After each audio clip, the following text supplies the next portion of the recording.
이제 기말고사도 끝났고요.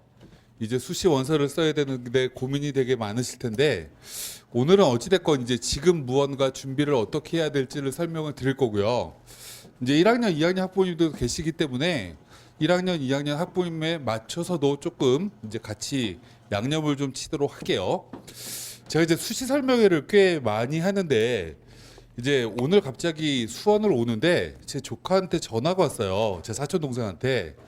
조카가 이제 고등학교 3학년인데 저쪽에 속초여고를 다니거든요. 그래서 제가 그 친구한테 미션을 줬어요. 어떤 미션을 줬냐면 1학년에 입학을 할 때 내신을 2등급 안쪽으로만 만들어라 라고 얘기를 했더니 왜요? 라고 질문을 해요. 그러면 삼촌이 잘하면 고려대 보내줄게 라고 얘기를 했어요. 그랬더니 이제 사람이 마음 같지가 않아서 그런지 이 아이가 아까 전화가 와가지고 3학년 1학기까지 내신이 완성이 되어 있는데 2.2등급이래요. 그래서 제가 2.2등급이 어느 정도 대학을 가야 되는지를 설명을 쭉 설명을 해줬더니 제 조카애가 이렇게 얘기를 해요. 수능 가지고 대학 가면 안 될까요? 이렇게 얘기를 해요. 그래서 야, 속초에서 수능 잘 보는 애가 그렇게 많지 않은데?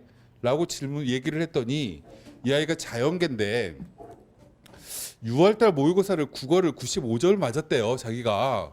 그래서 되게 잘 봤네. 그래서 원래 사람은 자기가 제일 잘 본 거부터 얘기하잖아요. 그래서 너 국어 1등급이구나, 잘했네. 그랬더니 그 다음에 잘한 거 뭐야? 라고 얘기를 했더니 영어래요. 그래서 영어는 2등급이래요.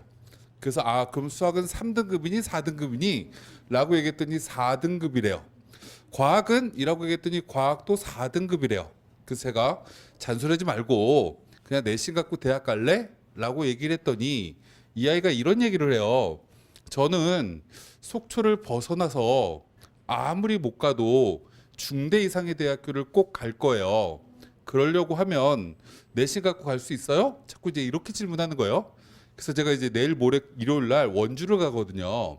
그때 가서 만나자. 제가 이렇게 얘기를 했는데 우리가 이제 자꾸 무언가 고민을 할 때 내 위치에 대해서 미래지향적으로 올릴 수 있다라고 자신하는 게 학생들이에요. 그죠? 왜냐면 공부를 자기가 하다 보면 모의고사를 보다 보면 실수를 굉장히 많이 해서 내 실력을 받아본 시험이 별로 없거든요. 항상 나는 아쉬워요. 더하기를 빼기로 하기도 하고 무언가 분명히 2번으로 OMR 카드에 쓰려고 했는데 3번으로 잘못 기재하기도 하고 여러 가지 실수가 있습니다. 그죠? 학생들한테 이런 얘기를 해요. 6월달, 9월달에도 실수하는데 수능은 더 긴장도가 높은데 실수는 더 많이 하지 않을까? 이렇게 얘기를 하면서 수시 쪽으로 무언가를 저는 자꾸 유도를 하려고 합니다. 왜 그러냐면 수시라는 게 먼저 뽑는 거기도 하고 무언가 여기서 어떤 기회를 만들어 놔야 나중에 무언가 준비하기가 생각보다 쉽거든요. 그래서 제가 오늘 그 얘기를 조금 몇 가지를 쭉 진행을 할 거고요. 시간이 꽤 오래됐기 때문에 제가 굉장히 길게는 말씀을 안 드릴 거예요. 아직 시기가 굉장히 많이 남아있고 7월 달에도 고민하고 8월 달에도 고민하고 8월 말까지 계속 고민할 거기 때문에 너무 많은 정보를 처음부터 알아두시면 고민거리만 더 많아요. 그래서 제가 조금 줄여가면서 설명을 좀 들어보도록 할게요. 이게 잘 안 보이실 것 같아요. 그죠? 잘 안 보이실 것 같아서 앞에 불을 끄면 잘 보일 수도 있을 것 같아서 앞에 불 좀 잠깐 꺼줘 보세요. 시력이 안 좋으신 분들은 제가 다 이제 얘기를 하면서 하실 거니까 제 말을 잘 들으시면 될 것 같고요. 필요 없는 건 그냥 싹 다 넘어가 버리고 이제 이걸 무언가 해설을 좀 해보도록 하겠습니다. 우리가 6월 달이 고3이 되면 굉장히 중요한 시험이었다라고 얘기합니다. 이제 1학년, 2학년 학부모님들도 학생들이 6월 달에 모의고사를 한번 딱 보고 나면 어느 정도 내 윤곽이 나온다라고 생각을 해요. 그럼 어떤 윤곽이 나오냐? 내신 성적은 이미 다 끝나는 게 고등학교 3학년 6월 이후가 될 거고 이 모의고사라는 것도 재수생도 같이 시험을 보고 시험의 문제 유형이라는 게 이 평가원이 수능하고 거의 유사하기 때문에 이 시험이 굉장히 중요한데 이제 하나씩 좀 설명을 한번 들어보도록 할게요. 이 시험 결과 갖고 첫 번째 제가 말씀드릴 수 있는 건 뭐냐면 올해 입시 환경입니다. 올해 입시 환경이 아까 회장님도 애들이 준다라고 얘기를 했는데 실제 올해 재학생 고등학교 3학년 친구는 작년에 비해서 5만 7천 명의 재학생이 이 모의고사를 덜 응시했습니다. 참고적으로 작년에 고등학교 3학년 친구들은 64만 명이 태어난 00년생이에요. 그리고 올해 고등학교 3학년은 01년생이라서 56만 명이 태어났습니다. 그래서 원래대로 인구학적으로 보면 인구가 8만 명이 주는 게 올해 입시 상황입니다. 근데 하지만 01년생 중에 1월생, 2월생이 7살에 학교를 안 가는 바람에 실제로는 6만 8천 명이 올해 줄었어요. 근데 수능 이 모의고사를 본 아이들은 5만 7천 명이 줄었습니다. 다 보진 않잖아요. 그죠? 실업계 아이들 중에 안 보는 아이들이 있기 때문에 요 정도 아이들이 준다.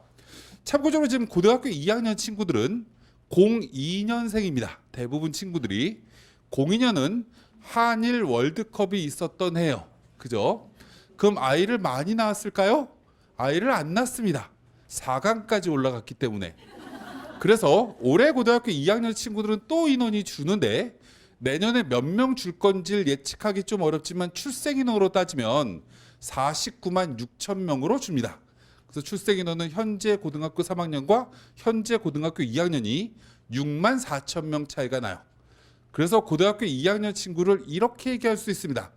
이제 우리나라 인구가 크게 감소해서 대학 가기 정말 쉬워지는 원년이 올해 고등학교 2학년부터 도래된다 라고 얘기할 수 있습니다.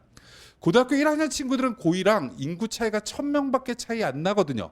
그래서 그 다음에 똑같아지는데 여기 되게 중요한 팩트가 하나 있습니다. 중요한 팩트가 작년에 아이들이 많았는데 재작년에도 많았거든요. 아이들이. 근데 작년에 고3은 그 전년도보다 이 재수를 한 아이들의 숫자가 더 많습니다. 많은 이유는 여러 가지가 있어요. 여러 가지 이유가 있는데 첫 번째 가장 큰 이유는 재작년에 고3이었던 애들은 한 번 더 하려고 했더니 우리 뒤에 애들도 많아. 이러니까 경쟁이 치열한 거죠. 근데 작년에 고3은 한 번 더 하려고 봤더니 우리 뒤에 애들이 대박 적어. 이러니까 재수한 겁니다. 그럼 올해 고등학교 3학년 친구들은 내년에 아이들이 어떻게 줄지? 라고 봤더니 대박도 많이 주는 거죠. 그래서 올해 고등학교 3학년 친구들은 내년에 한 번 더 해야 되겠다라는 동기 요인이 수시 원서를 쓸 때부터 나타납니다. 한 번 더 하면 6만 4천 명이나 줄어. 그래서 이 현상이 가속화되면 올해 대학을 안 가겠다라는 재학생 숫자가 늘어나게 되겠죠. 그죠? 그 다음에 한 번 더 하면 어차피 인생 100세 시대인데 한 번 더 하는 게 크게 흠이 나지 않으니. 그럼 이게 5만 7천 명이 주는 게 아니라 실제로 대학을 오래 가겠다라는 아이들 숫자는 더 많이 줄 수도 있다라는 게 첫 번째 특징입니다. 두 번째 이제 그 다음 걸 보면 올해 입시를 우리가 이렇게 규정 지을 수 있습니다. 이제 우리나라 대학 입시 사상 수시 모집을 가장 많이 뽑는 해는 올해 고3 입시입니다. 내년이 되면 이 77.3%에서 77%로 줍니다. 현재 고등학교 2학년은. 아마 고등학교 1학년 친구들은 아직 발표 안 됐는데 76%까지 줄 겁니다. 이렇게 줄 거예요. 어찌됐건 올해는 수시가 되게 많다. 정시 인원이 상대적으로 적다라는 게 올해 입시 상황입니다. 그럼 우리가 잘 생각해 보면 수시 모집에서 논술 전형을 뺀 나머지 전형은 내신 성적이 절대적 기준이 됩니다. 그죠? 그러면 내신 가지고 대학을 가는 친구들의 대다수는 고3일까 재수생일까? 라고 생각해 보면 재수생들은 내신이 고정값이에요. 작년에 어차피 고정값이 만들어졌었죠. 그럼 내신 갖고 대학 갈 거였으면 작년에 가지 뭐하러 1년 늦게 가나요? 그죠?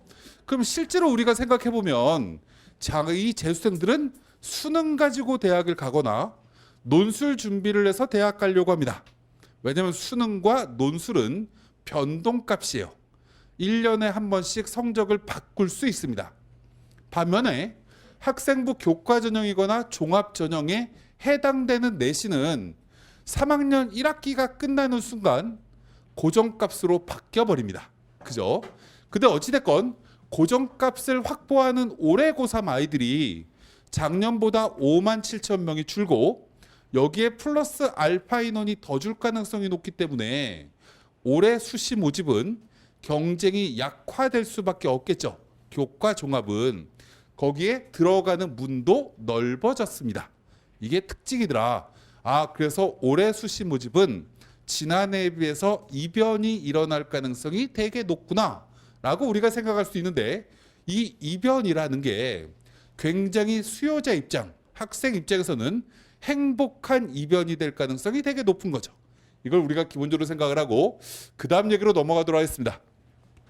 학생부 종합전형이라는 게 있습니다. 올해도 인원이 늡니다. 논술 전형이라는 게 있는데 올해부터 대박 인원이 많이 줍니다. 문재인 정부에서 이걸 15% 이상 뽑으면 국가에서 재정 지원 사업에 모두 다 배제시킨다 라고 얘기했기 때문에 논술이 해마다 줄고 있는 게 특징이고, 그럼 이 인원을 줄여버리면 어딘가로 인원을 늘려야 되는데, 대학은 논술이라는 걸 뭐라고 생각하냐면 우리나라 입시에서 가장 공정한 시험이라고 얘기합니다. 왜냐하면 논술을 누가 출제하냐라고 질문하면 아주대는 아주대 교수가 냅니다. 경희대는 경희대 교수가 내고 연대는 연대 교수가 냅니다. 지들이 시험 내는데 안 공정해요 라고 얘기할 수 없죠. 그러니까 되게 공정한 겁니다. 채점은 누가 하죠? 라고 질문하면 지들이 합니다. 그럼 이거보다 완벽한 실제 시험은 없는 거죠. 기본적으로. 여기에 또 하나는, 지금 연대 입학처장이 이 논술 전형 올해 경쟁률이 150대 100일 될 거라고 설명회 때 얘기합니다. 10만 명 지원할 거다라고 얘기를 해요. 지원자가 많다라는 얘기를 다시 돌리면 대학은 전형료를 많이 받는 거죠. 그죠? 돈도 많이 법니다. 그래서 이 전형을 되게 좋아하는데 줄여라라고 얘기를 하니까 다른 쪽으로 가야 되는데, 대학은 두 번째 공정한 게임을 찾는 거죠. 두 번째 공정한 건 학생부 종합전형입니다. 왜냐하면 지들 마음대로 판단할 수 있는 거죠. 권성고는 몇 등급까지 뽑을까? 수성고는 몇 등급까지 뽑지? 수원 애들을 뽑을 필요가 있을까? 수원고 아이를? 이 기준을 무언가 대학 나름대로 결정합니다. 학생부 종합전형은. 교과전형이거나 수능전형은 이걸 판단할 수 있는 근거가 없죠. 내신 등급이 낮은 1에 가까운 아이들을 우선적으로 뽑아야 되는 게 교과. 그죠? 수능 점수가 1점이라도 높은 아이를 뽑아야 되는 게 수능입니다. 그럼 그래서 대학들은 종합을 또 늘려나가는 거구나. 이건 내년에도 마찬가지입니다. 이렇게 계속 간다라고 기본적으로 생각하시면 되는데, 올해 고3부터 이미 정시는 굉장히 많이 늘어나 있다. 아까 이거 회장님이 밖에서 제가 영상을 보다 보니까 설명을 드렸기 때문에 넘어가도록 할게요. 근데 어떤 대학교가 정시가 늘어나냐면 최상위 대학교까지가 늘어납니다. 그럼 최상위 대학이라는 건 사람마다 생각이 다 다른 거죠. 그죠? 그래서 저는 최상위 대학교를 이렇게 규정합니다. 대통령이 나온 학교가 최상위 대학입니다. 실제로 올해 입시에서는 2020 입시에서는 경희대 이상의 대학교가 정시 인원이 대폭 늘어납니다. 그 이유는 현재 고1부터 정시 30%를 뽑아라라고 얘기했지만 교육부에서는 혼란을 줄이기 위해서 한 번에 20% 뽑던 정시를 30%로 한꺼번에 늘려놓으면 그 당에 굉장히 큰 혼란이 생길 테니 20에서 23%, 26%, 30% 이렇게 늘려나가길 원했던 거예요. 그랬더니 대학은 교육부에서 30% 금방으로 뽑으라는 거구나 라고 생각하고 이미 연대, 서강대, 성대, 경희대, 중앙대 등등이 30% 근처로 다 늘려놨습니다. 올해 고3부터. 그럼 고등학교 2학년 친구들 때 이 정시가 늘어나냐라고 질문하면 이제 늘어나는 인원이 소폭입니다. 고등학교 1학년 친구들은 다시 정시가 늘어났는데 어느 대학교가 느냐면 서울대랑 고려대학교 두 개가 약 8%씩 정시가 늘어납니다. 그래서 입시는 이렇게 바뀌는구나 라는 걸 참고적으로 알고, 나머지 내용들은 일단 넘어가려고 하는 이유가 뭐냐면 올해 고등학교 3학년 입시는 작년의 입시랑 바뀐 게 별로 없습니다. 뭐 개별 단위로 따지면 연세대학교가 수시 모집에서 최저를 없앴어요. 뭐 이렇게 얘기를 하지만 별로 영향 없습니다. 어차피 공부 잘하는 데를 뽑는 거기 때문에 있냐 없냐는 공부 잘하는 A가 붙는 걸 B가 붙는다. 요 정도 일부 바뀌는 게 있을 뿐이지 별로 중요하지 않다. 나머지도 별로 중요하지 않습니다. 그래서 이거 넘어가도록 하고 그 다음 얘기를 제가 하나씩 설명을 좀 들어보도록 할게요. 이제 여기서부터 되게 중요한 얘기가 될 거라서 잘 기본적으로 생각하시면 됩니다. 첫 번째 제가 아까 말씀드렸지만 해마다 교과 종합은 경쟁률이 약화될 겁니다. 이유는 학생 숫자가 올해 고3이 작년보다 많이 줄었는데 고3은 교과 종합으로 쓰더라. 재수생들은 별로 쓰지 않다 보니 애들은 줄었는데 모집 인원이 변동이 없으면 경쟁률이 당연히 떨어지겠죠. 작년보다. 현재 고등학교 2학년 대박입니다. 또 6만 4천 명이 또 줄어버리면 정말 교과 종합으로 대학 들어가는 건 해마다 굉장히 쉬워질 거라는 거예요. 그래서 고등학교 2학년 친구들까지 우리가 생각을 한번 해봐야 되는 건 내 내신이 나쁘다라고 생각해서 내신 준비를 안 하는 건 굉장히 잘못된 방법이다. 어차피 교과 종합으로 대학을 간다라는 건 재수생들과 경쟁을 하지 않을 가능성이 높은 게임입니다. 그러면 재수생들하고 굳이 같이 경쟁해서 수능으로 대학 갈 거예요. 왜? 라고 질문했더니 우리 집 가훈이 진검승부거든요. 굳이 이런 얘기를 할 필요가 없습니다. 그죠? 올림픽에 나가갖고 금메달 따는 건 연금이 많더라. 이건 스포츠 스타들이 하는 얘기고요. 대학을 들어가는 건 수시로 들어가나 정시로 들어가나 들어가면 되는 겁니다. 기본적으로 연금 뭔가 연금 주거나 무언가 메달 주는 거 아니잖아요. 그랬을 때 실제로 이 학생부 전형이 점점 들어가기가 쉬워지는구나 라는 걸 우리가 기본적으로 생각을 하고 정시 늘어난다라는 걸 아까 잠깐 말씀드렸으니까 넘어가도록 할 텐데 문제점이 하나 발생을 합니다. 문제점이 발생하는 게 뭐냐면 내신을 가지고 들어가려고 할 때 올해 고3과 올해 고2는 작년 입시 결과를 활용하기가 어려워집니다. 그럼 예를 한번 들어보도록 할게요. 6분의 1이 큰가요? 5분의 1이 큰가요? 5분의 1이 크죠. 그죠? 6분의 1이라고 대답하시면 안 됩니다. 그럼 이 얘기는 무슨 얘기냐면 300명짜리 고등학교에서 전교 30등한 아이와 250명짜리 고등학교에서 전교 30등한 아이는 누가 더 내신의 등급이 9에 가까울까요? 그리고 갑자기 서술형으로 내면 사람의 머리가 아파집니다. 250명일 때 9에 가까워지죠. 분모가 작아지니까. 그죠? 그럼 올해 고3은 작년 고3에 비해서 전교 등수가 동일한 친구를 비교해 보면 올해 고3 아이가 내신 등급이 안 좋은 겁니다. 맞죠?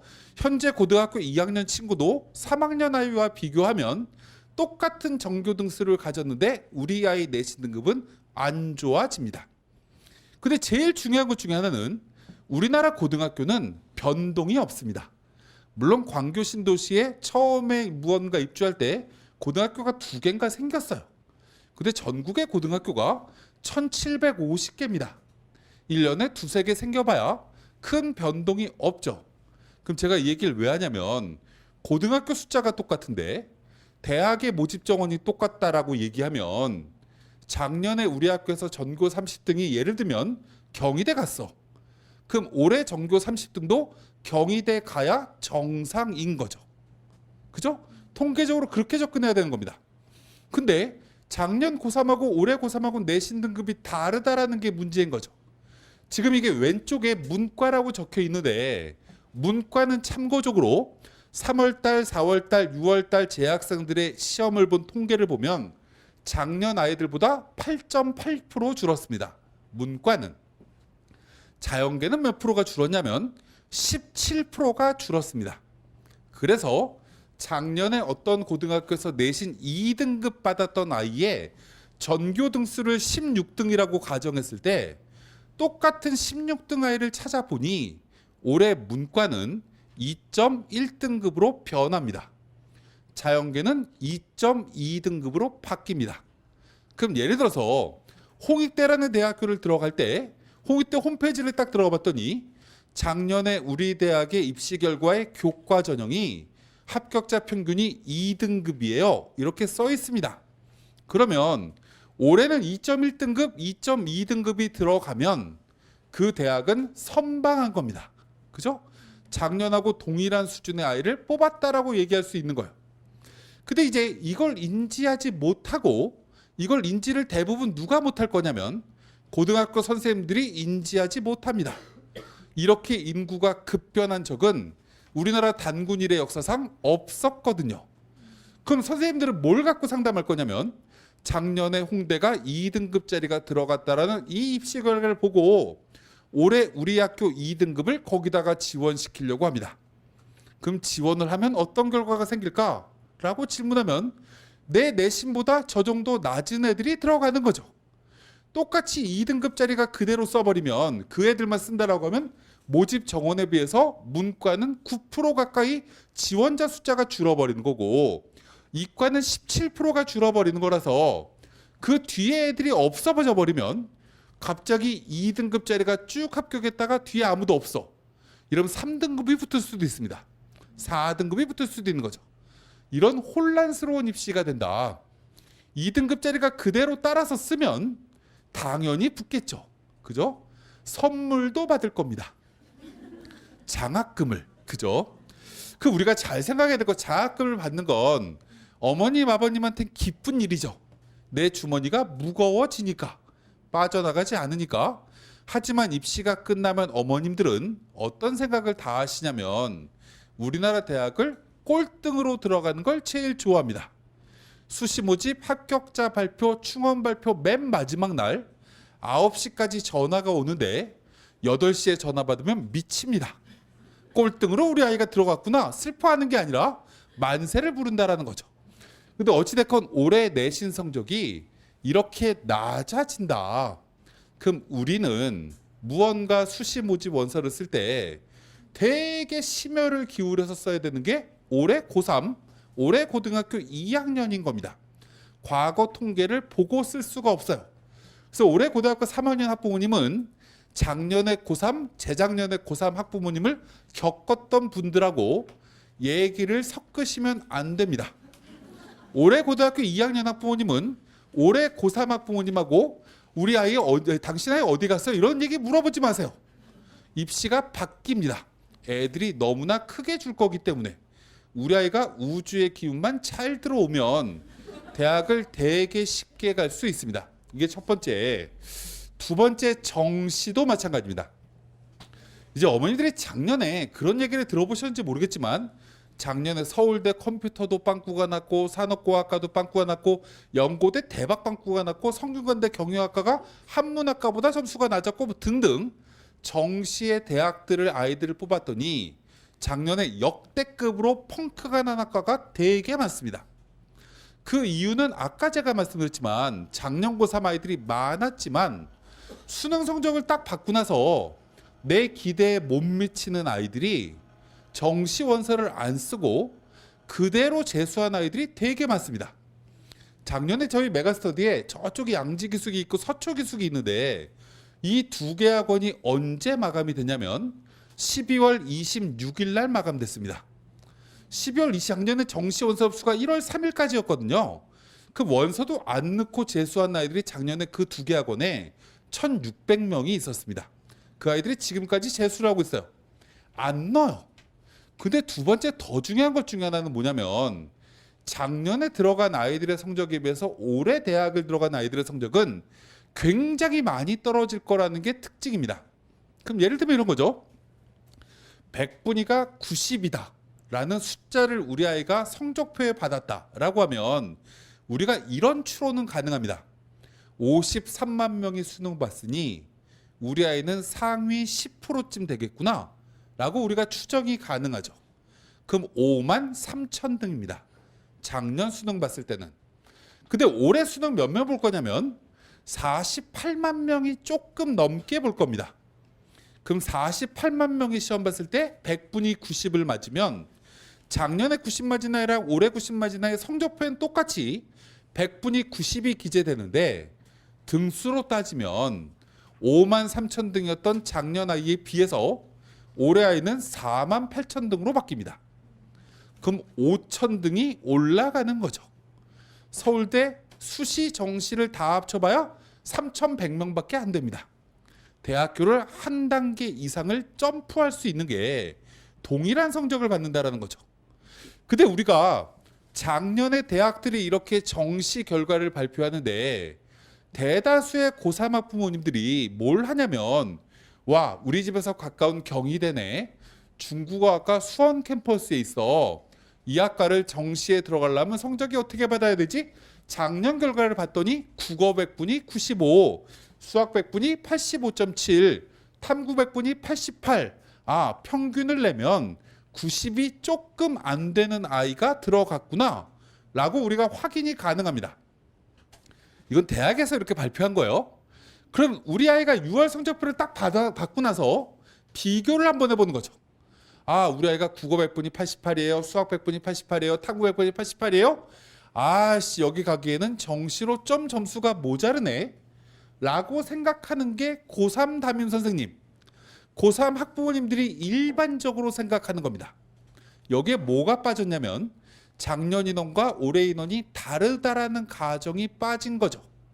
그래서 제가 이제 이걸 작년 거랑 비교를 한번 해봤더니 6월 모의평가로 비교를 하면 국어는 작년에 95가 올해 94로 내려갑니다.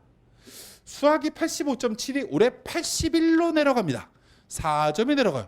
왜 이렇게 이건 많이 내려가? 점수가 밑으로 내려가면 내려갈수록 인원 변동이 훨씬 더 큰 데미지를 겪는 거죠. 그죠? 그래서 이만큼 내려가고 탐구도 이만큼 내려갑니다. 세 과목을 평균을 내면 과목당 3점 정도씩 내려간다라는 거죠. 작년에 경희대는 89짜리가 경희대 중국어학과를 들어갔는데 올해 작년 수준과 똑같은 아이를 뽑는다라고 가정하면 86짜리가 들어가는 겁니다. 그럼 만약에 이렇게 86 받은 아이는 아 나는 수시에서는 아니 정시에서는 경희대 집 앞에 있는 학과는 가는구나 라고 가정을 하고 수시원서를 써야 되는 거죠. 그죠? 이렇게 생각하고 수시원서를 써야 되는데 이렇게 생각하지 않고 86이라는 숫자를 딱 내 성적표를 받는 순간 아주대를 들어갔더니 아주대가 86이야. 그럼 난 아주대밖에 못 가는구나 라고 생각하고 아주대에다가 수시원서를 써. 그래갖고 수시에 당당히 합격을 했네.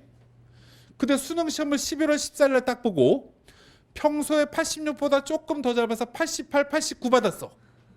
이러면 수시에 합격한 이 대학교가 우리 아이한테는 축하받을 일이 아니라 아쉬움으로 남는 거죠. 3년 전에 저희 학원에 있던 아이가 수능을 다 맞았어요. 근데 그때 다 맞은 애가 전국에 5명이었거든요. 문이과 합쳐서. 근데 이 아이는 수시 모집에 전남대 의대를 썼습니다. 그랬더니 붙었어요. 수시에 처음에 붙었다 수능 최저만 맞추면 된다는 사실을 알았을 때는 기분이 좋았을 수 있겠지만 수능 시험을 딱 보고 나서 국어 채점을 했더니 다 맞아. 그럼 이 아이는 불안해진 거죠. 수학도 다 맞았네. 아씨 이러면 안 되는데. 이러고 무언가 채점했을 가능성이 되게 높습니다. 왜요? 정시로 대학 갔으면 서울대 의대든 연대 의대든 수석이었어요. 이 아이는 전국에 그때 이과 중에 다 맞은 애가 3명인가 밖에 없었거든요. 근데 전남대 의대를 다닙니다. 우리가 수시 준비를 할 때 가장 중요한 포인트 중에 하나는 정시에 어느 대학교쯤 갈 수 있는지를 우리가 조금 주도 면밀하게 판단해야 되는데 입시 상황이 계속 바뀐다. 지금 제가 여기 말씀드린 건 정시 인원이 는 건 감안한 거 아니에요. 인원 변화만 집어넣는 건데 두 가지가 변동이 되는구나. 올해 고3, 올해 고2는 학령 인구가 대폭 줄어서 합격선이 내려가더라. 여기에 또 하나 지금 순차적으로 3학년, 2학년, 1학년 계속 정시가 늘어날 거기 때문에 주요 대학은 합격선이 들어가는 문이 넓어지니까 또 내려가는 거죠. 이걸 우리가 무언가 좀 생각을 하고 준비를 해야 된다. 이게 수시 모집의 기본적인 특징이다 라고 말씀드리면서 그 다음 얘기를 한번 해보도록 할게요. 우리가 올해 애들이 줄면 또 하나의 큰 이슈 중에 하나는 뭐냐면 수능 최저 학력 기준을 만족시키는 아이들의 숫자도 그만큼 줄어들 수밖에 없습니다. 그렇겠죠. 우리가 53만 명 봤을 때 2등급 11% 안에 들려고 하면 5만 8천 명이 거기에 해당되겠지만 11% 48만 명 수능 볼 때는 55만 3천 명도 안 됩니다. 그럼 5천 명 이상이 국어가 2등급 숫자가 줄어버리는 거가 올해 입시의 특징인 거죠. 그럼 애들이 지원을 안 해서 수시 경쟁률이 떨어지는 것도 첫 번째지만 수능 최저 만족하는 아이들 숫자도 그만큼 떨어질 거다. 그럼 예를 한번 들어보도록 하겠습니다. 이 왼쪽이 중앙대학교예요. 중앙대학교는 수시 모집에서 교과 전형에서 수능 최저가 가장 높은 대학교 중에 하나입니다. 그래서 이걸 작년에 통계를 내봤더니 문과에서 전체 모든 학과, 뭐 경영학과든 경제학과든 광고홍보든 유아교육이든 모든 학과의 평균 경쟁률은 8.8대 1이었습니다. 자연계는 17대 1이었어요. 이게 교과 전형의 작년 경쟁률입니다. 근데 수능 최저를 딱 걸어버렸더니 문과는 4대 1로 바뀌고 자연계는 4.3대 1로 바뀝니다.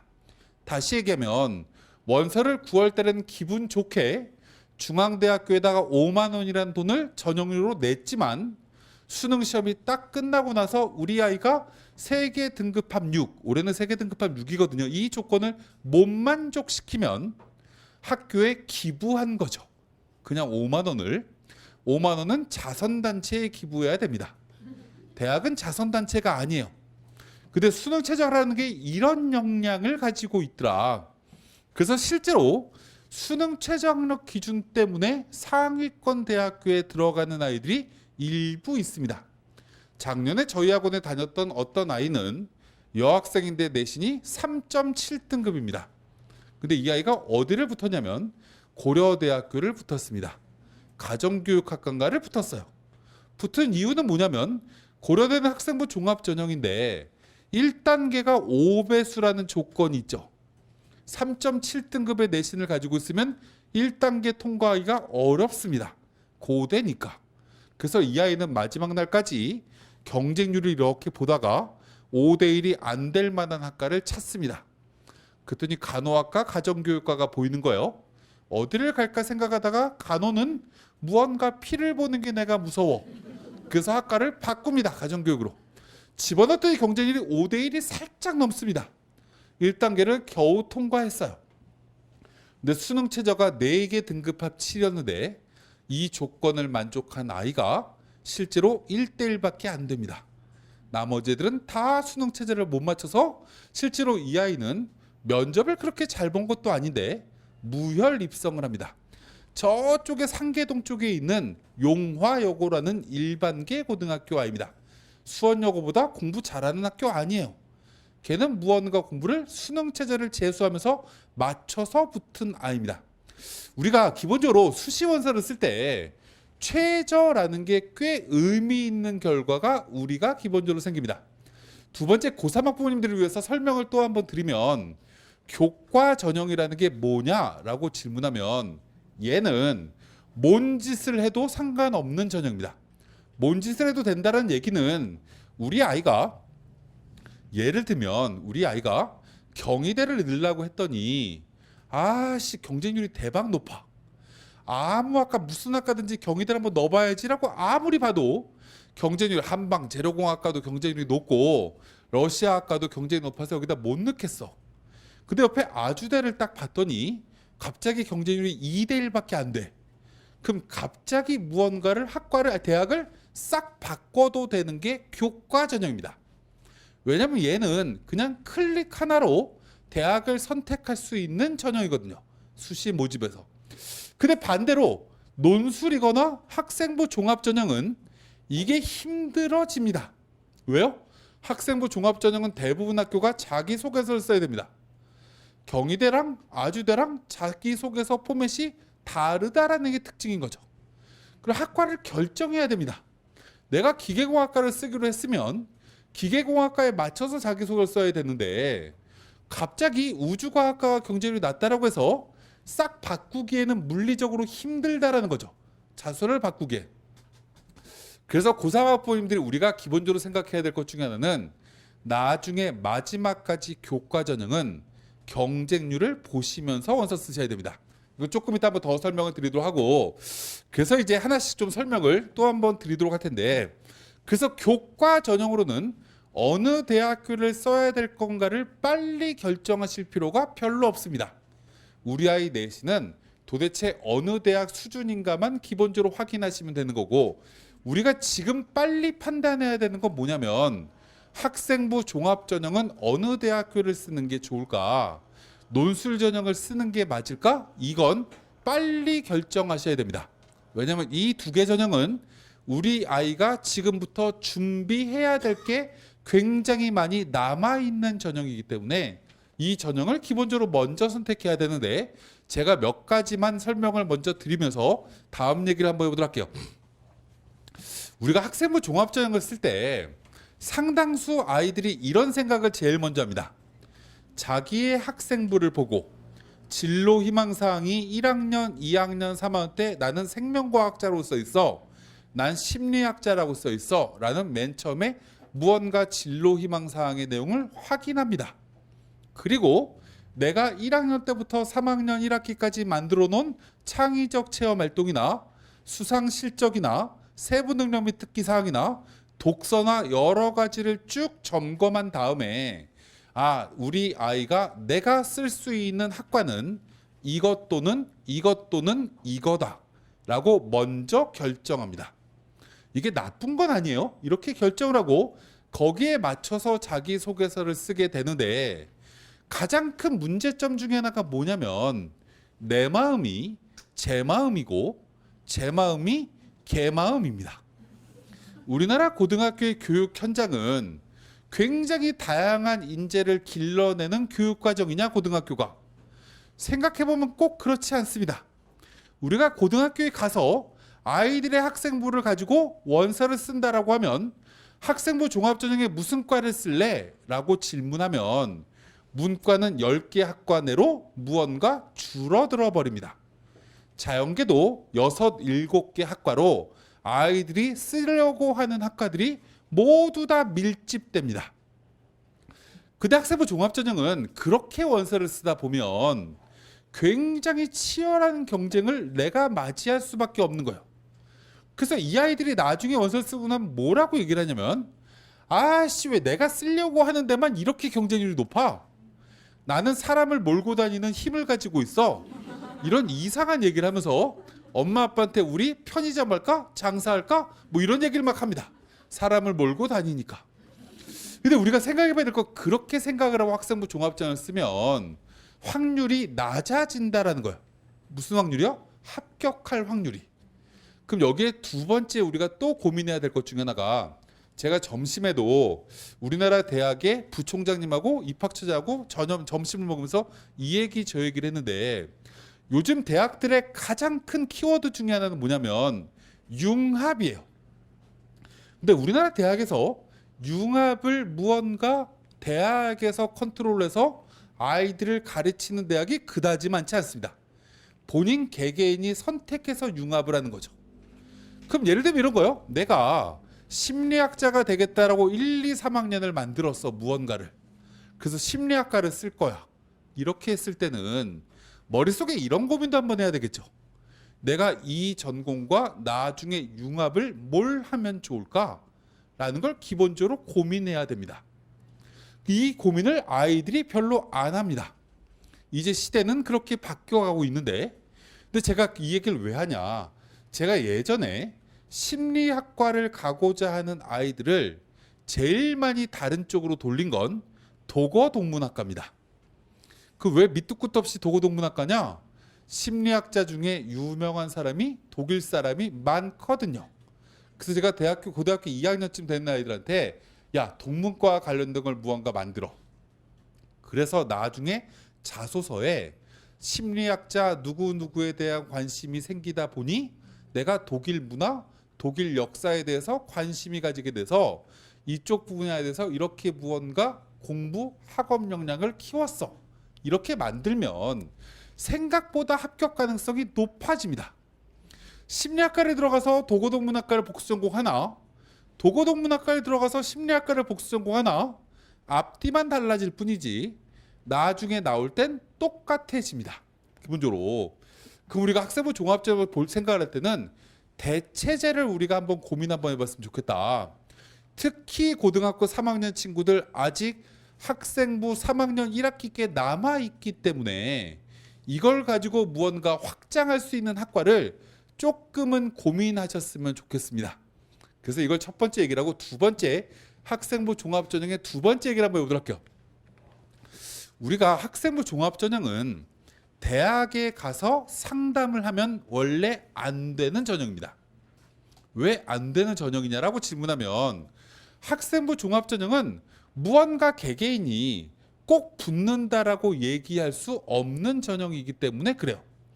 예를 들면 최근에도 굉장히 언론에 많이 나오는 저쪽에 서울의 미림여고라는 학교에 교장 선생님이 주석훈 교장이라는 사람이 있어요. 이 양반이 인천 하늘고등학교 교감도 했고 한영외고도 있었고 이런 사람이 입시에 원래 발이 되게 넓은 양반입니다. 근데 미림여고 일반고등학교를 처음 갔어요. 근데 그 고등학교에서 전교 3등 하는 아이한테 학생부 종합전형 어디 쓰면 좋을까라고 얘기했더니 이 아이가 뭐라고 얘기했냐면 한양대 이상만 붙으면 정말 좋을 것 같아요 라고 얘기를 합니다. 그래서 이 교장 선생님이 한양대에 이 아이 학생부를 들고 가서 얘 지원시켜도 되겠니?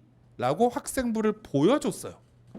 딱 보여줬더니 한양대 입학처에서 뭐라고 얘기했냐면 이 교장한테 교장 선생님 이 아이를 보내주시면 4년 후에 우리나라를 빛낼 수 있는 인재로 꼭 저희 학교에서 만들도록 할게요 라고 이 교장 선생님께 얘기를 합니다. 그리고 문자로 또 이 교장 선생님께 꼭 보내주세요 라고 문자를 보냅니다. 그래서 이 교장은 그 아이한테 이 문자를 보여줍니다. 그랬더니 이 아이는 이제 이런 생각을 했겠죠. 한양대는 붙는구나. 그럼 우리는 수시를 6장이나 카드를 들고 있으니 이 아이는 지 맘대로 쓸 수 있는 거죠. 서울대도 한 장 쓰고 연대도 쓰고 고대도 쓰고 위에 대학을 다 쓸 수 있습니다. 그래서 6개를 다 썼죠. 그래서 그 다음에 노량진 메가스터디에서 재수했습니다. 그래가지고 정시에 한양대 갔어요. 이 아이가. 이 아이를 제가 재수학원에서 만났을 때 그런 얘기를 해요. 아 진짜 꼭 붙는 줄 알았는데. 그래서 제가 이런 얘기를 했습니다. 대학은 학생부를 보면서 안 된다라는 얘기를 안 한다. 학생부 종합전형은. 왜냐하면 이 전형의 가장 큰 특징은 지원율이 높아야 선발할 수 있는 아이들의 숫자가 늘어나야 무언가 우리 학교의 위상이 높아질 가능성이 되게 높기 때문에 웬만한 친구들은 다 된다고 얘기한다. 그래서 대학의 얘기를 믿으시면 안 됩니다. 두 번째, 서강대학교나 성균관대학교나 중앙대학교나 이화여대나 고려대나 이 5개 대학교는 정말 많이 보는 것 중에 하나가 뭐냐면 얘가 어느 고등학교냐라는 걸 제일 먼저 봅니다. 그래서 이 5개는 뭘 가지고 학력 수준을 검증하냐면 어느 고등학교 내신 2등급은 우리 대학교에서 뽑아도 되는 고등학교, 어떤 고등학교 2등급은 절대 안 뽑아라는 걸 기본적으로 확인합니다. 지금 혼자 독학재수하고 있는 친구 중에 하나 강원도의 예전에 굉장히 명문 고등학교였던 고등학교에서 내신이 1.17등급이었던 아이가 있었습니다. 저쪽에 굉장히 예전에 우리가 강원도 하면 강릉고, 원주고, 춘천고 하면 예전에 정말 명문이었잖아요. 이 3개 중에 하나인 고등학교에 전교 1등이었던 작년에 아이가 내신 1.17이었는데 안정권을 어디로 잡았냐면 성균관대학교 성균인재전형의 자연과학 계열을 썼어요. 그리고 나머지는 의대를 쓰고 막 다 질렀습니다. 성대는 뽑겠지? 그래서 이 아이가 올해 재수합니다. 제가 이 얘기를 왜 하냐면 성대나 서강대 이런 대학교는 고등학교의 학력 수준을 굉장히 심하게 검증합니다. 그래서 우리 고등학교가 과거에 이 대학교를 얼마나 들어갔느냐는 우리가 무언가 지원할 때 가장 중요한 판단 기준이 되어야 됩니다. 제가 아까 말씀드렸지만 학생 숫자가 줄었다라는 얘기는 성대쯤 갈 수 있는 아이들의 숫자가 줄었다라고는 볼 수 없죠. 300명이었다가 250명으로 학교 숫자가 줄어버리면 260등짜리가 가야 되는 대학교는 애들 못 뽑을 가능성이 있습니다. 280등짜리를 뽑았던 대학교는 올해 못 뽑아요, 애들을. 이런 대학을 측은지심으로 우리가 생각하면 됩니다.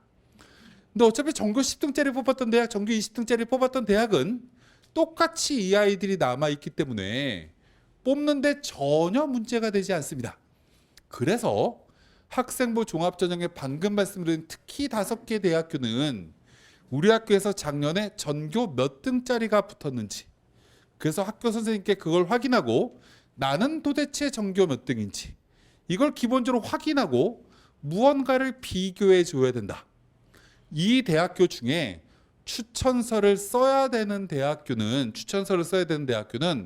추천서에다가 여러 가지 얘기를 써주는 것 중요하지만 제일 중요하게 써줘야 되는 내용 중에 하나가 작년에 비해서 우리 아이들이 올해 몇 명이나 줄었기 때문에 얘가 내신 작년에 몇 등짜리 정도다라는 무언가 내용을 추천서에 써주셔야 됩니다. 예전에 제가 성균관대나 이런 대학교에다가 예전에 확인할 때 이런 얘기를 들었어요.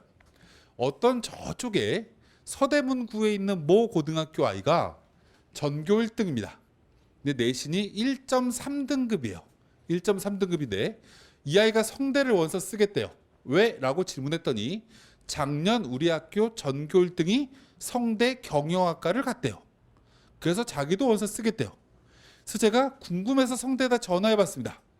야, 1.3등급 이 고등학교에야 뽑니? 경영학과? 라고 질문했더니 갑자기 성대에서 안 뽑는데요. 그래서 왜? 라고 질문했더니 그 고등학교 작년에 1.14등급이 우리 학교에 왔어요. 1.3등급은 인문과학 계열로 낮추거나 학과를 낮춰주셔야 돼요. 라고 얘기하는 거예요. 근데 이 친구는 내가 전교 1등이에요. 라고 주장하는 거예요. 그럼 대학은 내신 등급을 보고 얘가 전교 1등인지 아닌지 모르죠. 이 고등학교 문과 애들이 줄었기 때문에 내신이 9에 가까워졌던 겁니다. 그래서 그때 성대 입학사정관 실장이 저한테 뭐라고 얘기했었냐면 그 아이 선생님께 추천서 받을 때 제일 첫 문장에 뭐라고 써주냐면 전교 1등인 정땡땡 학생은, 이 말을 제일 먼저 써주면 경영학과 뽑을 때 제일 우선적으로 본다 라고 기본적으로 얘기합니다. 종합은 이런 여러 가지를 기본적으로 판단을 좀 하셔야 된다. 논술은 조금 이따 설명을 드리도록 하고 그 다음 이제 얘기를 한번 해보도록 할게요. 우리가 아까 제가 잠깐 말씀드렸지만 수시 원서를 쓸 때 제일 중요하게 우리가 생각을 한번 해봐야 되는 게 있습니다. 수시에 붙는다라고 생각해야 되는 친구는 정시의 가능성이 떨어진다라고 생각했을 때 수시에 붙는다라고 무언가 결정해야 되죠. 그죠? 그럼 두 가지를 비교를 한번 해봐야 되겠네요. 내가 정시에 어느 대학교를 갈 수 있지? 내 지금 모의고사 추세를 보면 이게 첫 번째 기준이 돼야 됩니다. 그죠? 나는 정시에 수원대는가? 라고 무언가가 결정이 되면 수원보다 저쪽에 KTX 타고 천안아산 이런 쪽으로 가는 대학은 굳이 안 써도 되죠. 그죠? 너무 공기 좋은 데로 찾아갈 필요가 없습니다. 수원대 이상으로 수시를 써야 되겠구나 라고 확인할 수 있어요. 근데 내 내신 성적을 여태까지 받은 걸 확인을 해봤더니 내 내신 성적은 경기대래. 만약에 이렇게 딱 확인이 되는 순간 우리 아이는 두 가지만 비교하면 됩니다. 수원대가 좋지? 경기대가 좋지? 이렇게 첫 번째 확인해 보면 되죠. 만약에 경기대가 더 좋다라고 가정을 하면 나는 수시형 인간이구나 라고 첫 번째 생각하시면 됩니다. 그럼 난 수시에 끝내야 되겠다 라고 기본적으로 생각하면 되죠. 그래서 선생님께 가서 선생님 저 경기대 쌤 붙죠? 라고 질문했더니 그래 최근에 4, 5년 동안 네 내신 근처에 있는 친구들이 거기를 썼을 때 떨어진 적이 없어 라고 얘기하면 아마 올해 떨어질 가능성은 거의 제로에 가까워집니다. 애들이 줄었기 때문에. 그럼 거기를 하나를 딱 쓰면 무언가 우리 아이는 최소한의 대학교를 결정한 겁니다. 수시 6장을 가지고 최소한의 대학교 하나를 결정한 거죠. 그럼 이걸 우리는 뭐라고 얘기하냐면 마지노선을 정했다라고 얘기할 수 있습니다. 이때 아이가 아빠 엄마한테 이렇게 얘기하면 안 됩니다. 엄마, 선생님이 나보고 경기대 가래. 이렇게 얘기하시면 안 됩니다. 그러면 이제 아버님은 나가셔서 술 드시고 올 가능성이 되게 높아요. 왜냐면 이렇게 얘기를 하면 아버님은 뭐라고 받아들이냐면 얘가 경기대밖에 못 가는구나 라고 받아들일 가능성이 되게 높은 거죠. 방금 제가 말씀드린 건 뭐냐면 최소한의 대학교를 결정한 겁니다. 그럼 여기를 기본적으로 딱 하나 붙었다라고 하면 그 다음에 우리가 이제 선택을 하시면 돼요. 나머지 5장을 가지고는 뭘 할까? 라는 걸 기본적으로 고민 한번 해보시면 됩니다. 그랬더니 아버님이 이렇게 얘기합니다. 야, 나는 너가 고등학교 1학년 입학할 때는 서울대 갈 줄 알았는데 만약에 이렇게 얘기하시면 서울대를 수시에 한 장 쓰면 됩니다. 기본적으로 우리가 이런 생각을 한번 하시면 돼요. 로또도 사본 사람한테만 기회가 주어지는 겁니다. 어차피 6장이 있는 거기 때문에 한 장쯤 쓰면 어때요? 그죠? 예전에 여기 학부모님들 기억하신 분 계실지 모르겠지만 94학년도에 대박 서울대가 빵꾸 나서 서울대 법대 그때 합격한 아이가 수능 200점 만점에 80점이 안 됐습니다. 왜냐면 미달이었거든요. 1대1이 안 됐습니다. 그래서 붙었어요. 우주의 기운이 들어온 겁니다.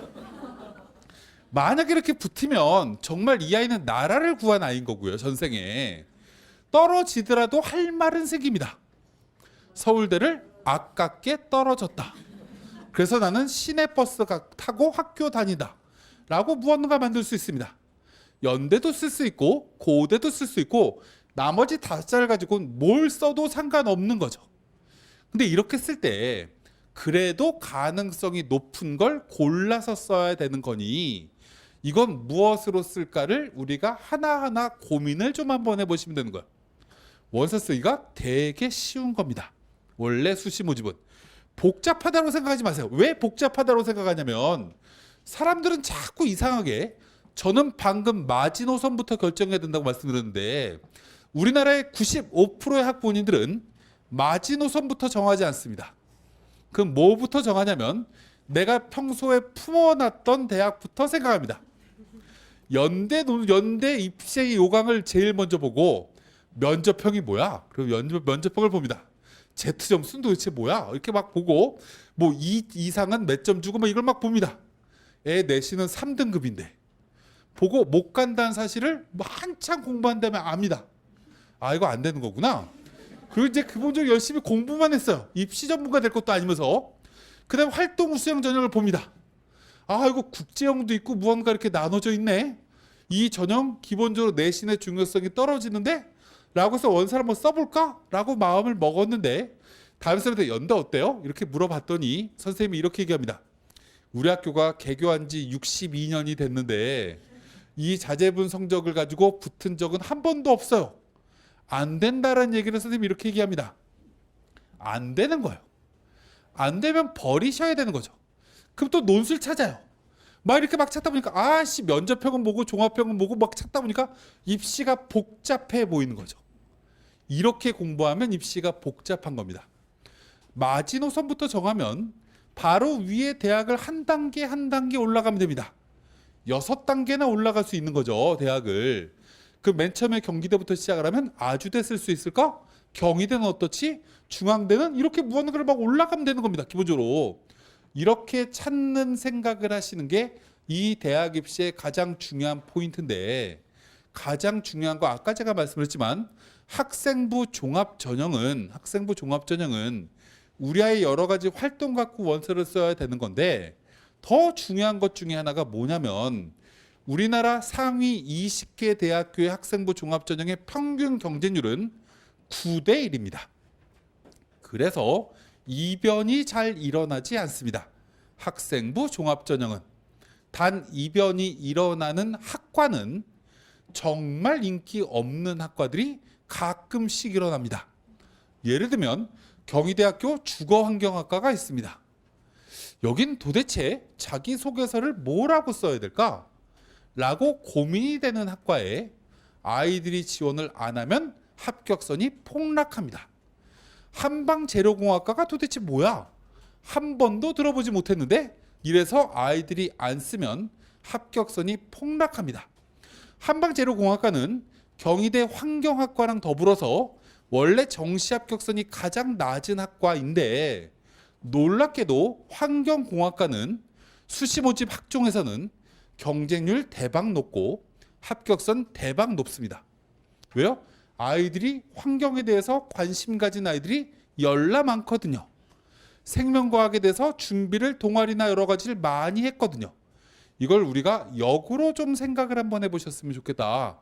제가 극단적 사례 하나만 말씀드리고 이건 넘어가도록 하겠습니다. 제가 저번에 말씀드렸는지 모르겠지만 전 학생을 만날 때 제일 중요하게 생각하는 것 중에 하나가 뭐냐면 대학을 우선적으로 생각할 거냐 학과를 우선적으로 생각할 거냐입니다. 그 우리가 잘 생각 한번 해보면 대학을 우선적으로 생각한다라는 얘기는 학과를 낮춰도 상관없다라는 얘기랑 똑같은 거죠. 그래서 제가 예전에 어떤 고등학교 다니는 아이가 서강대면 진짜 만족한대요. 근데 이 아이는 내신이 1.7등급입니다. 좋은 내신이죠. 근데 학교 수준이 얘만 공부하는 학교입니다. 그 학교 수준이 정말 떨어져요. 그래서 서강대에서 이 고등학교 이름을 딱 얘기하는 순간 선생님 안 뽑아요 거기는 이렇게 얘기를 하는 거예요. 그래서 제가 이렇게 제안을 한번 합니다. 근데 종교학과를 써도 안 뽑니? 라고 질문을 했어요. 그랬더니 대학이 갑자기 말수가 줄어듭니다. 1.7등급이면 전교 3, 4등 아닌데 이런 아이들은 종교학과까지 낮추진 않던데요. 철학과면 몰라도 이렇게 얘기를 해요. 그럼 다시 얘기하면 쓰면 뽑아? 라고 다시 질문했더니 아마 그 친구 지원은 합격률 70% 넘을 것 같은데요? 라고 얘기를 돌리는 거예요. 그래서 제가 이 친구한테 설득을 합니다. 이 아이는 원래 정치외교를 가고 싶었던 아이인데 정치외교를 들어가면 융합할 학문을 찾기가 쉽지 않아집니다. 그래서 제가 종교를 들어가라고 했죠. 그럼 너는 반드시 정치외교를 융합해서 이중 전공할 거야. 그래서 원서를 써서 붙었습니다. 성균관대학교를 한문교육 썼더니 붙었습니다. 고려대학교를 한문학과를 써서 세계 등급합 6을 맞춰서 붙였습니다. 학교 추천 원전형으로. 그래서 이 아이가 3개를 붙었는데 학교에서 어디 쓰라고 했냐면 동국대 정치외교 쓰라고 했습니다. 그래서 거기를 써서 붙었습니다. 그래서 4관왕이 됐어요. 근데 이 아이가 2개를 어딜 떨어졌냐면 경희대학교 정치외교를 써서 떨어졌고 한국외국어대학교도 떨어졌습니다. 나중에 입시 끝나고 놀러 왔어요. 그래서 저한테 이렇게 얘기합니다.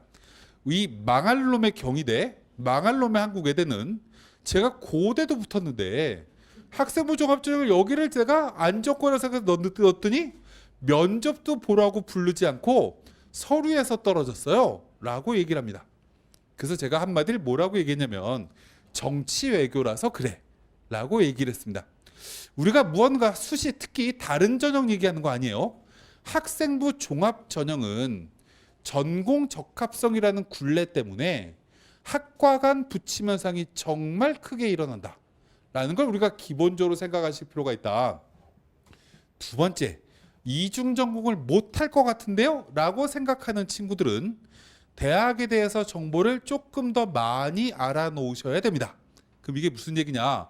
고사학부모님들이 좀 들으셔야 되는 내용 중에 하나가 동국대라는 대학교가 있습니다. 서울에. 동국대는 부처님 대학이죠. 그죠? 그래서 학생들한테 자비를 베풉니다. 우리 아이가 북한학과를 들어갔는데 마음에 안 들어요. 그러면 경영학과로 바꿔줍니다. 1학년 마치면. 물리학과로 들어갑니다. 식품공학과로 들어갔어요. 나는 원래 로봇공학과 들어가고 싶었어요. 그럼 바꿔줍니다. 부처님의 자비로. 그랬더니 경쟁대학인 하느님의 은혜인 숭실대학교도 다 바꿔줍니다. 그럼 내가 만약에 무슨 대학교를 원서를 쓰려고 하는데 전공을 못 바꾼다라고 하면 내가 제일 선택을 하는 과목에 대해서 어느 정도는 전공 적합성이 맞아야지 대학을 다니죠. 그죠? 근데 이렇게 바꿀 수 있는 대학은 1년만 참으면 됩니다. 그죠? 고음의 마음으로. 그래서 무언가를 1년만 지나면 학과를 바꿔준다라고 생각하면 그런 대학교도 우리가 기본적으로 고민했으면 좋겠다. 수시를 이런 방법을 좀 쓰시는 게 가장 중요한 거고, 두 번째, 이제 하나를 더 얘기를 하면 마지막으로 제가 얘기할 것 중에 하나가 뭐냐면, 학부모님들 중에 방금 제가 말씀드렸듯이 수시로 꼭 가야 된다라고 생각하는 친구들은 수시 원서 쓰기가 생각보다 쉽습니다. 수시에 무조건 대학을 붙어야 될 마지노선을 정하면 되니까. 근데 제일 혼란스러운 친구들이 누구냐면, 나는 수시로 대학을 가도 가천대쯤밖에 못 갈 것 같고, 정시로 대학을 가도 가천대야. 만약에 이런 친구들은 굉장히 지원할 때 무언가 고민이 심각해집니다. 수시, 정시에 갈 수 있는 대학교의 균형 감각이 너무나 많이 만들어져서 일치감을 보이면 입시에 망할 확률이 제일 높아지는 겁니다. 그럼 이건 2학년 학부모님들한테 되게 중요한 거겠죠. 우리 아이가 내신 관리를 진짜 열심히 학교 다닐 때 하다가 여름방학 때는 수능 준비를 열심히 해서 우리 아이는 모의고사를 보면 평균 2등급, 내신도 평균 2등급, 그래서 가는 대학교가 똑같아 이러면 두 개를 다 쫓아가려고 하다가 나중에 3학년 되면 두 개 다 망가집니다. 무언가 이럴 때는 무언가 전략을 기본적으로 세우셔야 되는데, 제일 중요한 것 중에 하나가 이런 거죠. 내신은 3학년 1학기가 끝나면 고정값으로 바뀝니다. 그죠? 그럼 3학년 입장에서 보면 이제 내신은 고정되어 있다라는 게 특징입니다. 반면에 수능이라는 시험은 변동값입니다. 6월 모의고사를 아무리 잘 봐봐야 수능에 망하면 끝납니다. 9월 모의고사를 아무리 못 봐도 수능 잘 보면 인생 역전입니다. 그럼 이 수능이라는 건 평소에 연습 게임을 되게 많이 하긴 하지만 이게 실전하고 달리 결과가 나올 가능성이 되게 높아진다라는 거죠. 수시의 가장 어려운 점 중에 하나가 뭐냐면, 이렇듯이 정시를 끌고 가야 될지 끌고 가지 말아야 될지 혼란스러운 사람의 입장에서는 수시 원서 쓰기가 정말 어려워지는 겁니다. 이게 기본적으로 어려워지는 건데, 이럴 때 기본적으로 해주셔야 되는 게 있습니다. 이럴 때 해주셔야 되는 것 중에 하나, 공부는 학생이 하는 겁니다. 학생은 대부분, 특히 남학생들은 못 먹어도 고옵니다. 미래지향적인 성향을 가지고 있어요. 내가 6월 달에 시험 못 봤지만 수능은 잘 볼 수 있다라는 근거 없는 자신감을 남학생들은 갖고 있습니다. 그럼 여기 되게 중요한 것 중에 하나가 이런 거죠. 우리 아이가 요번 6월 달 모의고사 시험을 봤더니 단국대학교 건축공학부야. 현재 성적이. 우리 아이 모의고 내신 성적도 단국대 건축공학부를 쓰면 붙을 것 같아. 이럴 때 인생을 많이 살아보신 어머님, 아버님은 야, 너 단국대 건축공학과 쓰는 게 나을 것 같다 라고 얘기를 하십니다. 수시 모집에.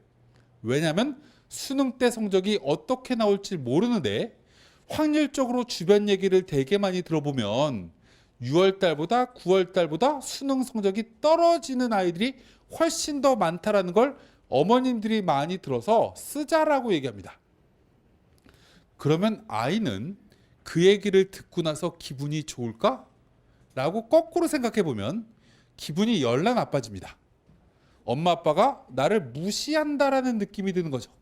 아, 난 여름방학 동안 하루에 15시간씩 책상에 앉아 있으려고 열심히 학습 계획을 세워놓고 놨는데 엄마 아빠가 옆에서 나 공부하지 말래 라는 얘기랑 똑같아지는 겁니다.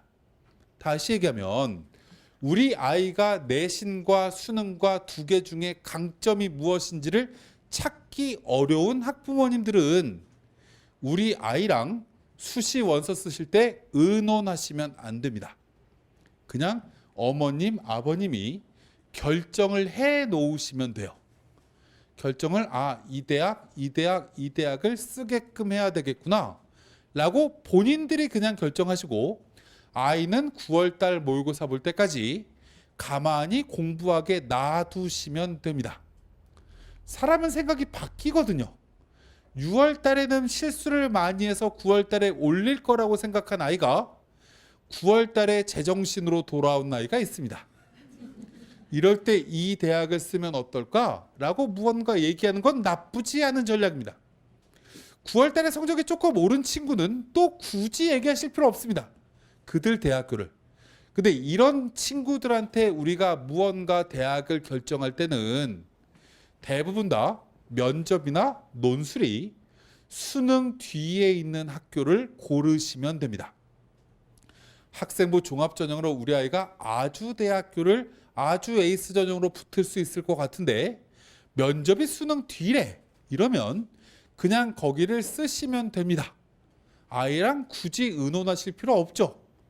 써갖고 나중에 1단계 통과해서 면접 보라고 하는 시점이 수능 시험 끝나고면 우리 아이가 수능 성적을 몇 점 맞았는지 확인해보고 아주대 면접을 가야 될까 말아야 될까 그때 결정하셔도 문제가 되지 않는 거죠. 수능 성적이 한양대까지 갈 성적 나왔으면 아주대 면접을 갈 필요가 없는 거니까 이런 대학교를 다 결정을 해놓으시고 넣으시면 됩니다. 단 수능 이전에 보는 대학교는 우리 아이가 꿈꿔온 대학교는 넣으시게끔 만들면 되죠. 야, 연세대학교 논술이 수능 전에 있는데 한번 볼래? 시간이 좀 부담되니? 이렇게 아이랑 의논하시면 됩니다. 서울시립대 논술 한번 볼래? 이렇게 무언가 의논하시면 됩니다. 그래서 수능 전에 보는 학교 중에 우리 아이가 도저히 현재 시점으로 갈 수 없는 대학교만 우리 아이랑 의논해서 그 대학 얘기를 하면 우리 아이가 기분 나쁠 일이 전혀 없죠. 그죠? 기분이 좋아집니다. 아, 우리 엄마 아빠가 나를 굉장히 기세등등하게 만들어주는구나. 이 고민만 기본적으로 하시면 된다. 정말 오늘 마지막으로 얘기할 것. 제가 수시 설명회를 굉장히 길게 원래 해야 되는데 학원이 10시면 문을 닫거든요. 그래서 오늘은 이 정도로 하고 제가 메가스터디 홈페이지에 수시 영상이 나중에 계속 올라올 거고 설명회를 이쪽 저쪽에서 제가 되게 많이 할 거기 때문에 나중에 기회 되시면 들으시면 될 것 같고 나머지 세부 내용은 넘어가도록 할 텐데 마지막으로 제가 말씀드릴 마지막 내용은 이겁니다. 우리가 수능 공부를 할 때 제일 중요한 것 중에 하나가 뭐냐라고 질문하면 우리 학생들의 목표치를 너무나 최대치로 높여 놓으시면 안 됩니다. 그럼 이게 무슨 얘기냐? 요번에 국어를 80점 맞았는데 국어를 100점 맞는 공부를 지금 하는 건 문제가 심각한 겁니다. 17년 동안 공부해서 국어 80점 맞았어요. 그럼 나머지 5개월 동안은 90점을 목표로 하든지 85점을 목표로 하는 게 현명한 거죠. 근데 우리가 학생들은 너무 과유불급, 너무 목표를 크게 세워서 여름방학 동안에 모든 걸 다 해보려고 합니다. 수학도 마찬가지고 탐구도 마찬가지고. 지금 학생들이 여름방학 동안에 수능 공부를 할 때 제일 중요한 것 중에 하나는 요번 여름방학 한 달 보름 동안에 어떤 문제는 확실하게 맞춰야 될 거냐. 6월 모의고사 기준으로 작년 수능 기출문제를 풀어봤더니 이런 무언가 데이터를 통해서 요번 여름방학 때 학습 계획을 단기적으로 세워야 됩니다. 이 부분은 요번 여름방학 동안은 손을 대지 말아야 되겠다. 아, 국어에서 내가 문법 부분은 조금 약하니까 이건 공부하지 말고 나머지 어느 부분에서 점수를 올릴까? 이렇게 목표를 세우거나 수학 같은 경우도 내가 미적분의 난이도 높은 문제를 한 문제를 더 맞출 거냐, 확통의 난이도 높은 문제를 더 맞출 거냐, 무언가 이런 계획을 기본적으로 세우고 준비를 하셔야 기본적으로 성적이 올라갈 가능성이 굉장히 높다.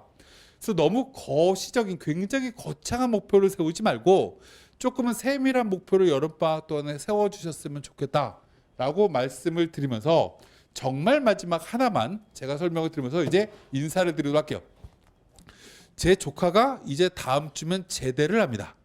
이 아이는 고3 때 건국대학교 경영학과를 합격했어요. 내가 건방지게 등록을 안 합니다. 왜냐면 집 앞이 고대였거든요. 그래서 재수해서 고대 가겠답니다. 그래서 어차피 그래 한 번 더 해서 건국대 경영학과쯤 고3 때 붙었으니까 잘하면 되겠다. 이렇게 해서 제가 한번 해봐 라고 해서 공부를 저도 찬성을 했어요. 그래서 신촌 메가스터디 이 아이가 다녔는데 갑자기 제 사촌 형한테 연락이 옵니다. 아, 우리 아이가 갑자기 5월 달에 디스크가 걸렸는데 병원에 2달 동안 입원해야 된대. 학원 어떡하지? 이렇게 얘기를 하는 거예요. 그 제가 그렇게 심각해? 그래서 공부 어떻게 해? 라고 물어봤더니 누워서 공부 인강을 듣겠대요. 성적이 잘 나올 리가 별로 없겠죠. 그래서 이 아이는 재수해서 국민대학교 경영정보학과를 들어갑니다. 그래서 1년을 공부를 해서 대학 레벨을 한 단계 낮춥니다. 만족을 하고 대학을 다녔을까요? 라고 이제 생각하고 이 친구가 삼수하겠대요. 그래서 제가 말렸습니다. 그러지 마라. 세상 일은 무언가 다시 도약할 수 있는 기회가 생겨. 그리고 네가 국민대에 들어간 걸 전화위복으로 바꿀 수도 있어. 라고 얘기를 했어요. 근데 이 친구가 삼촌 그게 무슨 얘기예요? 라고 질문해요. 너 원래 실력은 고3 때 건국대였으니까 네가 만약에 국민대를 들어가면 거기에 속해 있는 아이들보다 네 지적 수준이 높을까 낮을까? 그 질문했어요. 높겠죠. 높으면 너는 거기서 공부를 하면 애들하고 대화를 하다 보면 대화 상대가 조금 수준이 떨어진다라는 걸 느끼게 될 거야. 그러면 말수가 줄어든다? 라고 제가 얘기를 했어요. 말수가 줄어들면 시간이 많이 남아. 그래서 너는 거기서 공부하기가 되게 쉬워지고 너보다 레벨이 떨어지는 애들과 대학 생활을 하니 학점도 대박 올라갈 거야. 그래서 제가 이 친구한테 2학년 때까지 수석을 노려봐 라고 제가 얘기를 했어요. 그럼 삼촌이 고대까지는 모르겠지만 성대까지는 붙을 수 있는 방법을 찾아줄게 라고 얘기를 했어요.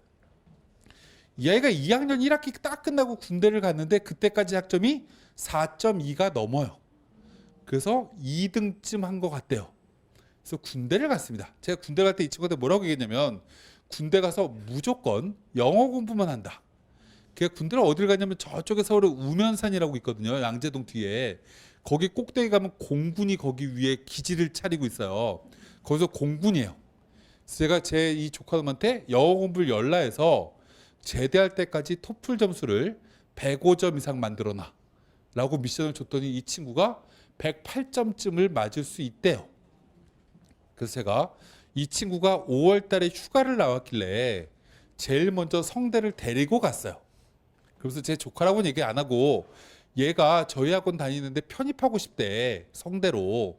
그러면서 학점이랑 얘 영어 공인 점수랑 보여줬어요. 그때 성대에서 우리 조카놈한테 뭐라고 얘기했냐면 너 성대 오고 싶니? 이렇게 질문해요. 근데 진짜 가고 싶은데요?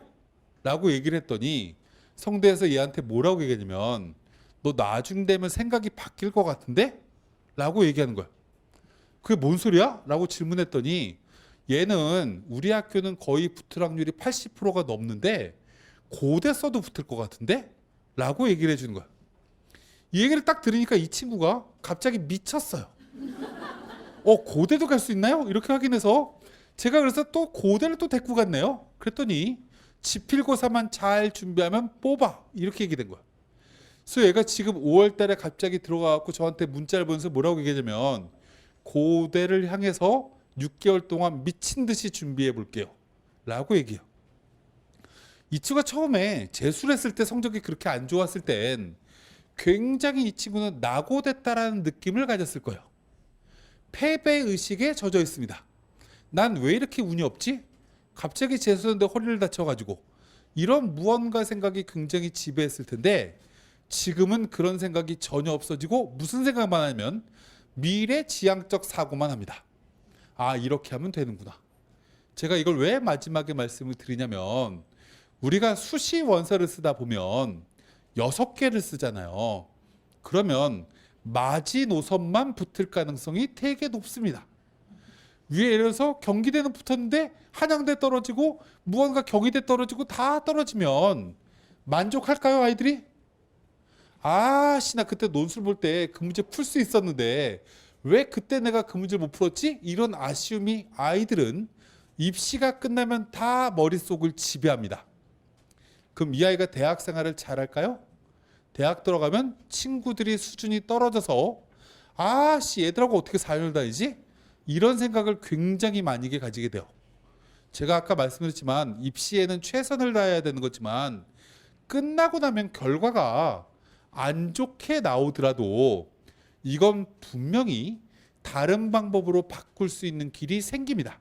그래서 최선을 다해서 무언가를 준비하고 나중에 결과를 기쁘게 받아들이시면서 올해 입시를 잘 마무리하는 3학년 학부모님이 되시길 바라면서 저는 인사를 드리고 2학년 학부모님들은 내년에 뵙도록 하겠습니다. 감사합니다. 네, 소장님께 다시 한번 큰 박수 부탁드리겠습니다. 네. 아까 안내 말씀드렸던 것처럼 고3 학부모님들은 행사장 바로 옆 D2 강의실에서 별도 프로그램 안내가 진행될 예정이니 곧 행사장 밖으로 이동해 주시고요. 고1, 2 부모님 중에서 추가로 궁금하신 점 있으시면 남으시면 제가 별도 설명해 드리겠습니다. 오늘 설명에 참석해 주셔서 감사합니다.